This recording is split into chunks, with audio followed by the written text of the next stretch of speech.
Assalamualaikum warahmatullahi wabarakatuh. Selamat sore semuanya. Kami dari kelompok 15 akan mempresentasikan hasil kerja kami untuk mata kuliah konsultasi gizi.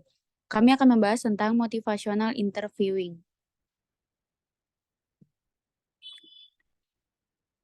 Selanjutnya, kami beranggotakan saya sendiri Dian Aldila, kemudian ada Dita Alin Cahyani, yang ketiga ada Grace Valencia Margareta, yang keempat ada Karina Nonayanti Simatupang, yang kelima ada Monica Segala, dan yang terakhir Najwa Rahma Fani Siahaan.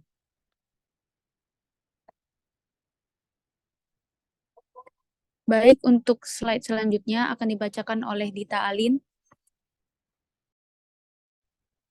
Baik, motivational interviewing merupakan pendekatan konseling yang mengintegrasikan konseling yang berpusat pada klien dan melengkapi detail theoretical model.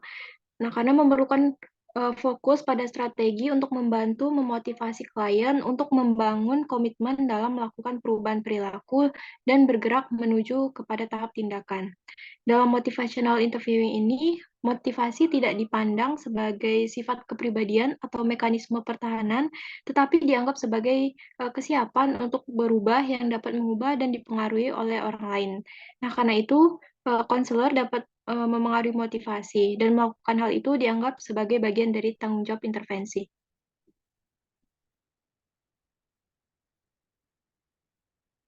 Selanjutnya, keterampilan motivational interviewing. Nah, terdapat 4 keterampilan. Yang pertama, pertanyaan terbuka atau open-ended question, lalu afirmasi atau affirmation, nah, lalu mendengarkan reflektif atau reflective listening, dan yang terakhir ringkasan atau summary. Selanjutnya mengenai pertanyaan terbuka. Nah, hal ini digunakan untuk menggali dan mengumpulkan informasi dari sudut pandang klien. Biasanya dimulai dengan kata-kata apa, bagaimana, atau beritahu saya, dan cenderung menimbulkan pembicaraan perubahan. Nah, dari hal itu, pertanyaan yang tidak mungkin dijawab dengan ya atau tidak, atau hanya dengan beberapa kata. Untuk menggunakan ini secara efektif, pendekatan yang dilakukan yaitu mengkomunikasikan keingintahuan, perhatian, dan rasa hormat. Saya kembalikan kepada moderator. Baik, terima kasih kepada Dita Alin. Selanjutnya akan dibacakan oleh Karina. Baik, afirmasi. Afirmasi mengenali upaya dan kekuatan klien dan memberikan sumber motivasi lain, menunjukkan pekerjaan yang dilakukan dengan baik atau kegigihan dalam menghadapi banyak rintangan, mengingatkan klien bahwa mereka memiliki kualitas batin yang memungkinkan perubahan perilaku. Selanjutnya yaitu mendengarkan reflektif. Mendengarkan reflektif adalah keterampilan mendengarkan dasar, menafsirkan inti besar klien dengan bertindak sebagai cermin dan memantulkan kembali pemahaman Anda tentang makna yang mendasari klien didorong untuk terus berbicara. Pertunjukan minat ini merupakan ungkapan empati untuk menciptakan lingkungan untuk eksplorasi diri tentang tantangan membuat perubahan perilaku. Selanjutnya ringkasan. Ringkasan dilakukan secara berkala untuk membantu mengatur pemikiran, memperkuat pembicaraan, perubahan, mengklarifikasi ketidaksesuaian, menyediakan tautan selama sesi, atau transisi ke topik baru. Saya kembalikan kepada moderator. Baik, terima kasih. Selanjutnya untuk pembacaan tujuan akan dibacakan oleh Monica. Baik, selanjutnya ada tujuan. Yang pertama ialah konselor berfokus pada diri klien agar klien dapat memiliki kesiapan dan kematangan selama proses konsultasi. Lalu tujuan selanjutnya ialah menerima pendapat klien, menghargai, tidak menghakimi, serta menumbuhkan rasa percaya diri pada klien. Yang ketiga ialah konselor membangun dan memotivasi komitmen pada diri klien untuk melakukan perubahan perilaku dan bergerak maju ke tahap tindakan. Yang selanjutnya ialah konselor mengajak klien untuk bersama-sama mengeksplorasi konflik dan sumber masalah. Dan yang terakhir ialah konselor bersama klien berusaha mencari solusi dan masalah. Selanjutnya saya kembalikan kepada moderator. Baik, terima kasih. Untuk pembacaan manfaat akan dibacakan oleh Najwa. Baik, manfaatnya diantaranya konselor bisa membantu secara terampil untuk memahami beragam pikiran yang ada pada diri klien. Kemudian konselor juga bisa membantu klien untuk menemukan solusi-solusi atas permasalahan yang ada pada diri klien. Kemudian konselor juga bisa membantu menyadarkan klien untuk mengurangi penilaian negatif terhadap dirinya sendiri. Kemudian konselor juga bisa membantu klien untuk mengenali kekuatan atau kemampuan keahlian yang ada pada diri mereka, diri klien. Kemudian konselor juga bisa menyampaikan rasa simpatinya, dan konselor juga bisa menawarkan rangkuman agar pembicaraannya tidak melebar kemana-mana. Kemudian konselor juga bisa membantu klien untuk dapat memudahkan klien menemukan solusi yang ada pada mereka. Terima kasih. Saya kembalikan kepada moderator. Baik, selanjutnya untuk pembacaan strategi akan dibacakan oleh Grace. Terima kasih. Selanjutnya strategi dalam motivasi interviewing. Yang pertama itu mendorong klien untuk membuat penilaian mereka sendiri tentang manfaat dan kerugian dari perubahan yang diinginkan. Kedua, tidak terburu-buru dalam pengambilan keputusan klien. Yang ketiga, menjelaskan apa yang dilakukan klien dalam situasi serupa. Yang keempat, memberikan saran dengan tepat waktu. Yang kelima, memberikan informasi netral dan non-pribadi. Yang keenam, jangan memberitahu klien bagaimana perasaan mereka tentang penilaian medis atau diet. Yang selanjutnya, membuat pilihan kepada klien. Selanjutnya, memperjelas tujuan. Lalu, kegagalan keputusan untuk berubah bukan konsultasi yang gagal. Selanjutnya, memastikan klien dapat memahami resolusi untuk mengubah. Dan yang terakhir, berkomitmen untuk berubah, berfluktuasi, dan berempati kepada kesulitan klien. Terima kasih, saya kembalikan kepada moderator. Baik, terima kasih. Selanjutnya, untuk pembacaan proses akan saya bacakan sendiri. Yang pertama ada keterlibatan.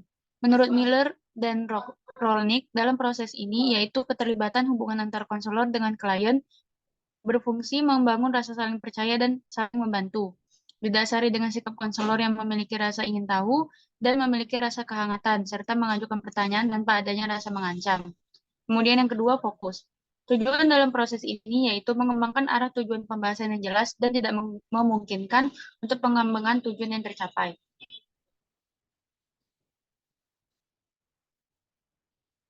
Yang ketiga yaitu memantau klien dalam menyampaikan perasaan. Di dalam proses ini, konselor melihat serta mengamati bagaimana cara berbicara dari seorang klien, apakah terdapat perubahan cara berbicara serta bahasa tubuh yang ditunjukkan. Oleh karena itu, seorang konselor harus mampu bertanya tingkat kepercayaan, keyakinan dari klien tersebut. Dan yang terakhir yaitu perencanaan. Proses yang terakhir ini yaitu antara seorang konselor dengan klien harus bisa saling bekerja sama dalam mencapai tujuan bersama. Seorang konselor memberikan perencanaan sesuai dengan kondisi klien, dan klien harus ikut bertanggung jawab dalam perencanaan yang telah dibuat. Selanjutnya, untuk pembacaan kesimpulan akan dibacakan oleh Monica.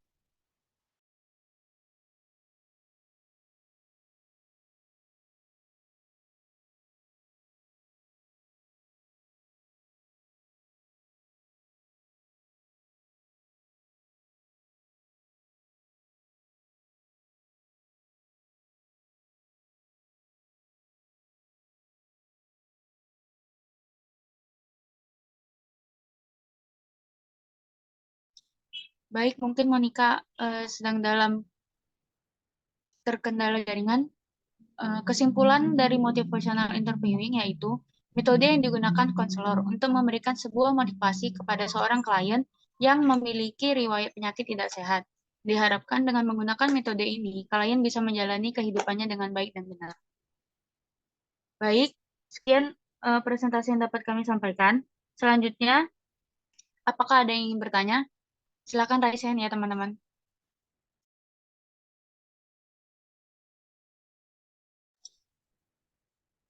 Baik, untuk Nimas, silakan ajukan pertanyaannya. Baik, terima kasih Dila. Saya ingin bertanya, menurut kalian mengapa sangat penting bagi seorang konselor melakukan motivational interviewing? Itu Baik, saja. terima kasih. Selanjutnya ada Heniza, silakan. Izin bertanya, saya Heniza Putri Aprilia dari kelompok 14. Saya ingin bertanya tentang sifat apa yang harus dimiliki oleh seorang konselor dalam menghadapi klien dalam proses motivation interviewing. Baik, Terima terima kasih.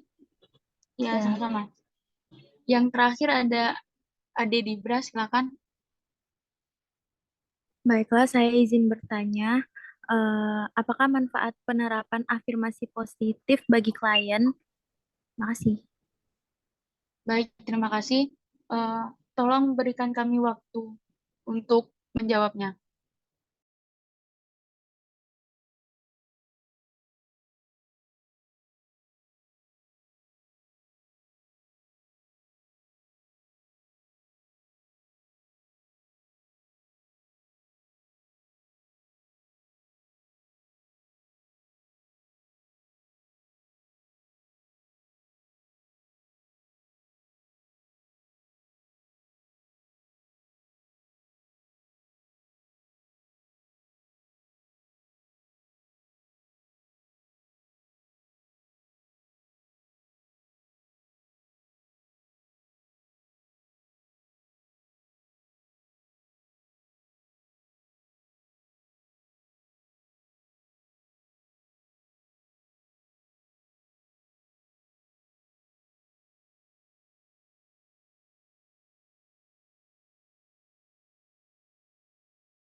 Baik, saya akan menjawab pertanyaan dari Nimas. Pertanyaannya, mengapa pentingnya seorang konselor melakukan motivational interviewing? Jawabannya, karena konselor harus mampu memberikan sebuah motivasi atau arahan kepada pasien dengan maksud dan harapan dapat merubah kebiasaan buruk dari seorang pasien. Pada Nimas, apakah sudah jelas? Baik, terima kasih. Saya terima jawabannya. Baik, terima kasih.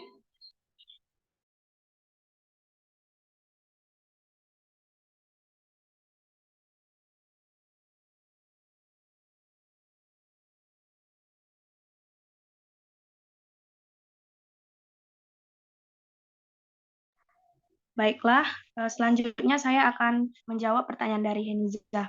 Yang mana pertanyaannya, sifat apa yang harus dimiliki oleh seorang konselor dalam menghadapi klien atau dalam proses motivation interviewing. Jadi, jawabannya afirmasi positif pada klien. Artinya, konselor itu harus mampu mengajak komunikasi klien dengan sifat yang terbuka atau saling terbuka dan tidak menghakimi jawaban dari klien, sehingga klien dapat merasa aman dan dapat percaya dan kemudian bisa bersama-sama mencari solusi untuk permasalahan pada klien tersebut. Begitu, Heniza.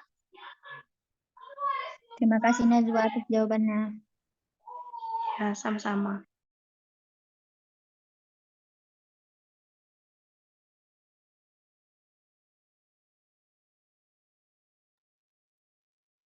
Baik, selanjutnya saya akan mencoba menjawab pertanyaan dari Dibra, yaitu apakah manfaat dari penerapan afirmasi positif bagi klien? Jawabannya adalah afirmasi positif membantu klien untuk meningkatkan harga diri serta membebaskan diri dari pikiran negatif. Afirmasi positif juga membantu memvisualisasikan dan mempercayai hal yang ditegaskan pada diri sendiri. Hal tersebut sangat berkaitan dalam membantu perubahan positif dalam individu.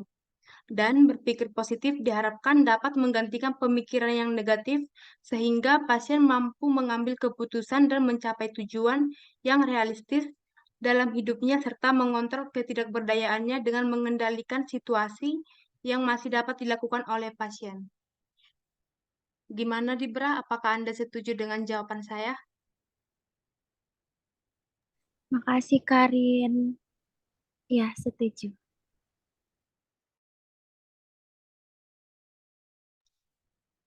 Baik, untuk semua pertanyaan sudah dijawab dan presentasi juga sudah kami sampaikan.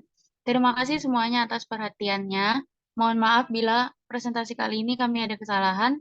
Wassalamualaikum warahmatullahi wabarakatuh. Selamat sore semuanya.